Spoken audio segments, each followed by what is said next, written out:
Presidente entre 1994 y el año 2000. Ernesto Zedillo, presidente, gusto en saludarlo. Buen día, gracias por la oportunidad. Buenos días a usted y a su auditorio. Gracias, presidente. Ha sido usted, siempre lo fue como presidente, lo fue especialmente, o lo ha sido especialmente como expresidente, muy cuidadoso con las palabras, Ernesto.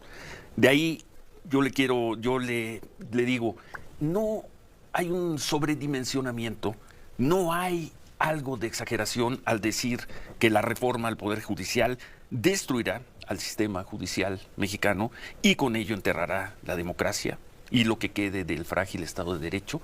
¿No hay un tono de exageración en esa afirmación? Por supuesto, sí. Pero no creo que sea una opinión exagerada. Estoy hablando de un riesgo que se puede materializar dado el contenido de esa reforma. Un requisito de cualquier democracia real es no solamente que haya elecciones libres y con condiciones de competencia equitativa, sino también que haya un tercer poder. Con las elecciones se determina el legislativo y el ejecutivo, pero que haya un poder independiente que imparta justicia, pero que también esté atento a que los otros poderes del Estado cumplan con sus obligaciones constitucionales.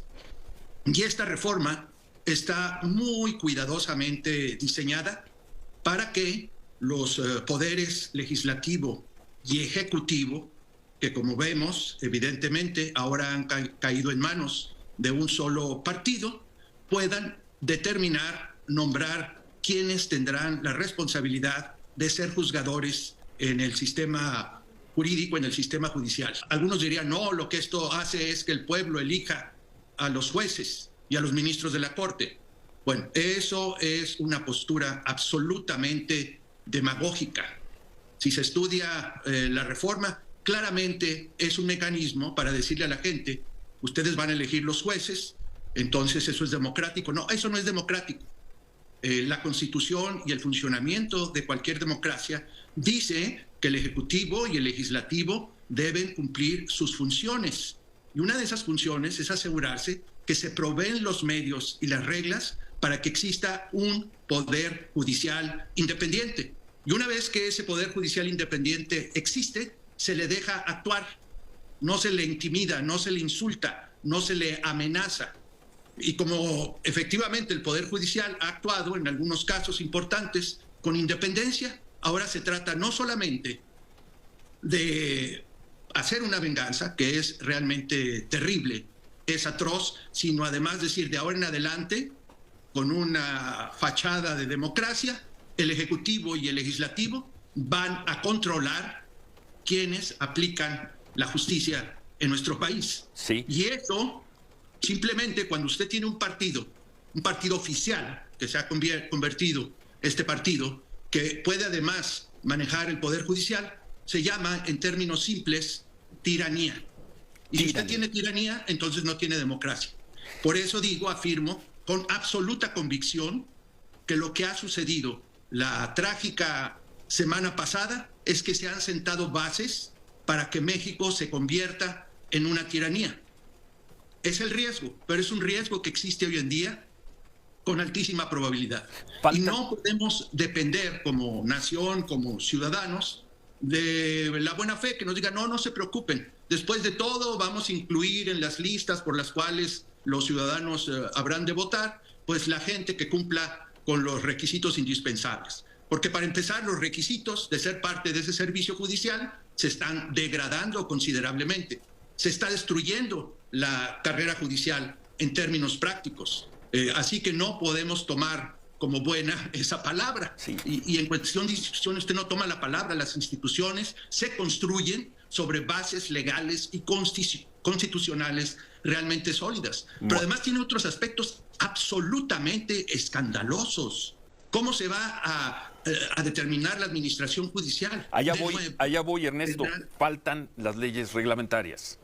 Tenemos la reforma, tenemos el marco general, faltan las leyes reglamentarias. Bueno, pero mire usted, un principio básico es que todo debe estar protegido por la Constitución. Y si usted hace una Constitución en esos aspectos, que de entrada le da la capacidad de construir una tiranía apoyándose en el Poder Judicial, por favor, y si ya se usó una mayoría calificada para cometer este terrible atropello contra la legalidad y contra la nación, ¿qué confianza pueden tener los ciudadanos de que van a usar, ahora nada más van a necesitar la mayoría absoluta, el 50% más uno?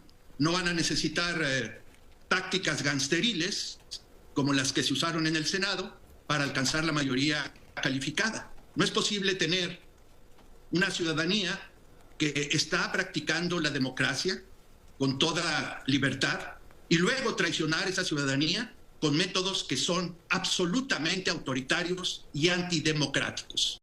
Pero, ¿y entonces, Ernesto, se acabó la democracia en México? ¿Se acabó el país? No, yo dije que es un alto riesgo, pero que se han sentado las bases muy claras para, en vez de democracia, tener una tiranía.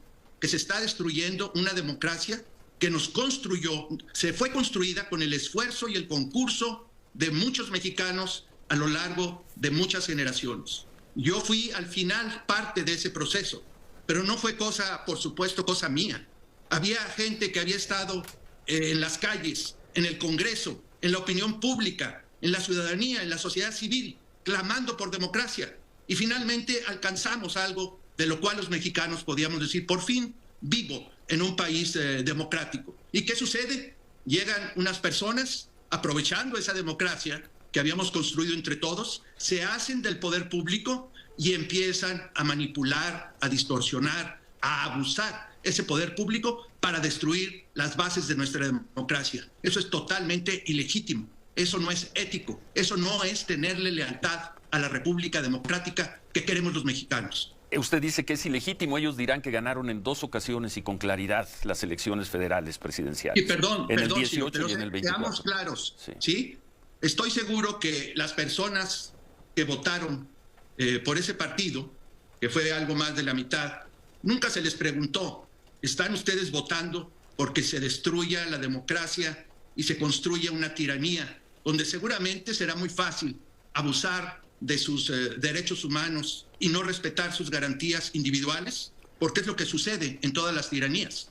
Absolutamente. La historia es muy clara. Y la historia de nuestro país y la historia de América Latina en particular es muy clara. Cuando hemos tenido gobiernos abusivos, autoritarios, sin límites en su capacidad de hacer daño, entonces se traduce en una tragedia para la gente. La gente no fue a votar, la gente fue a votar por candidatos. Y además la gente fue a votar, obviamente, movida por una maquinaria electoral que ha construido el partido oficial, utilizando la política social, y eso fue denunciado, fue dicho por el Tribunal Electoral, pero no voy a cuestionar, los votos se contaron bien, absolutamente. ¿Y sabe usted por qué se contaron bien? Porque existe un instituto, sí, la construcción del instituto electoral. Pero se contaron bien. Están abusando de ese sistema electoral.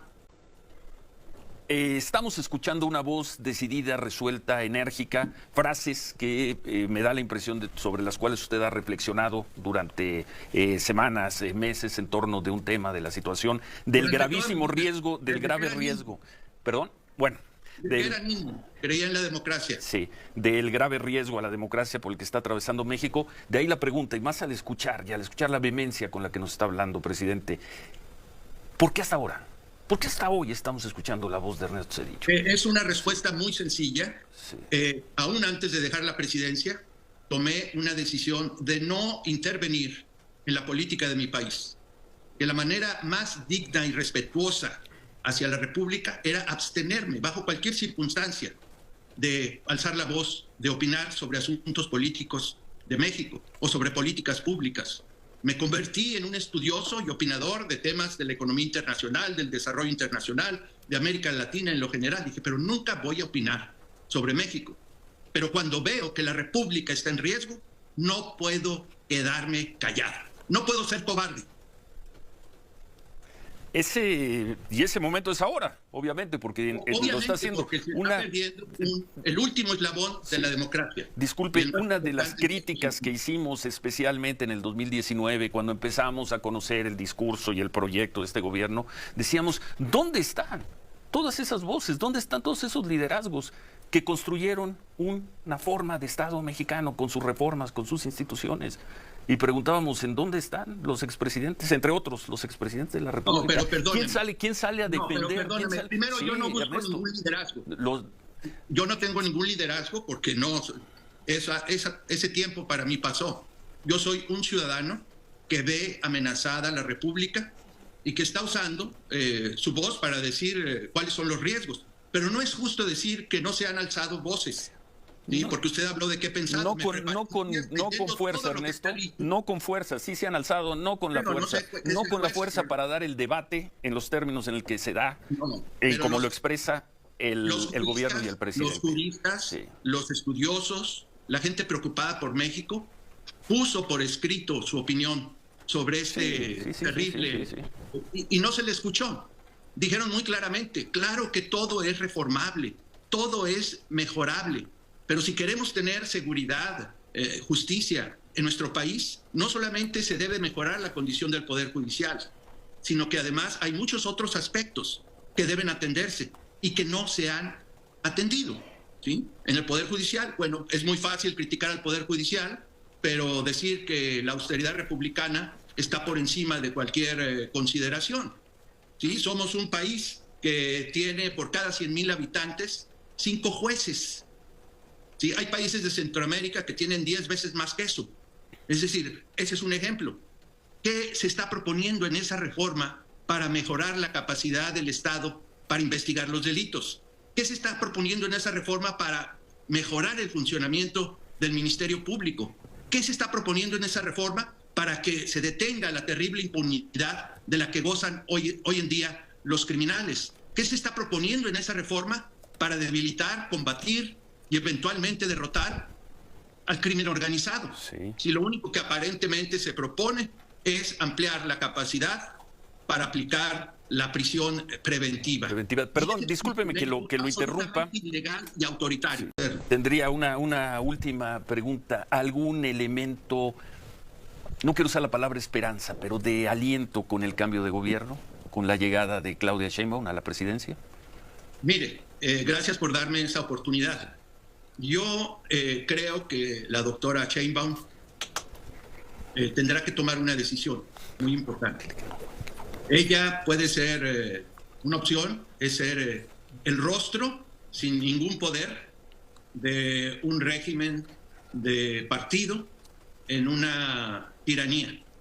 O ella puede ser, y yo creo que ella tiene la capacidad, y espero que tenga la visión para ser la presidenta de una república democrática, una república progresista, una república donde se construya y se respete el Estado de Derecho. Lo veremos. Gracias, Ernesto. Buen día. Muchas gracias. Gracias. Ahí está, Poncho. ¿Quién eliminó las pensiones? Zedillo. ¿Quién reprimió en Acteal? Zedillo. ¿Quién expulsó ministros? Zedillo. Pero ahí hay que agregar que los maiceó muy bien. ¿Quién hizo el FOBAPROA? Zedillo. ¿Quién tuvo el error de diciembre? Zedillo. ¿Quién traicionó a Salinas? Zedillo. Eso no lo dices tú, lo digo yo. Sí. ¿Quién es el nuevo héroe de la oposición más inteligente de la historia?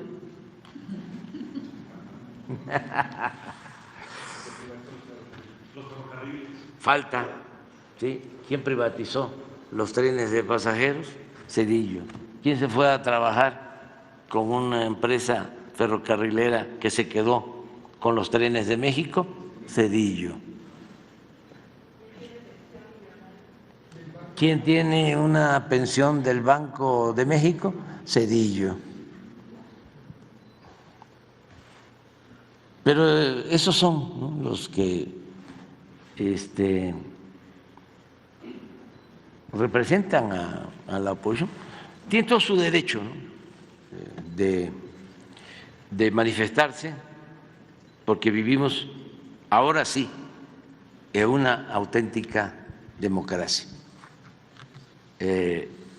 no es dictadura, no es dicta blanda y tampoco es oligarquía, como era antes, el gobierno de una minoría con fachada de democracia. Ahora es una democracia auténtica, verdadera, y les cuesta trabajo aceptarlo, porque para ellos, lo digo y lo digo y lo digo, y lo voy a seguir diciendo, porque no lo internalizan, para ellos el pueblo no existía. Así, la política era asunto de los políticos, de los de arriba, y ahora es distinto. El pueblo es el que decide, el pueblo es el que manda, y pues ellos son ciudadanos, igual que es ciudadano un campesino, un obrero, un maestro, un pequeño comerciante, igual que todos, pero ellos se sentían superiores. Por eso el grito de la noche del 15, muera la corrupción, muera la avaricia. Como no se entiende lo suficiente lo que es el clasismo, por eso usé muera la avaricia, pero es también muera el clasismo. Lo que sí se entiende es muera el racismo y muera la discriminación. Y esas cuatro cosas, la corrupción, la avaricia, el racismo y la discriminación,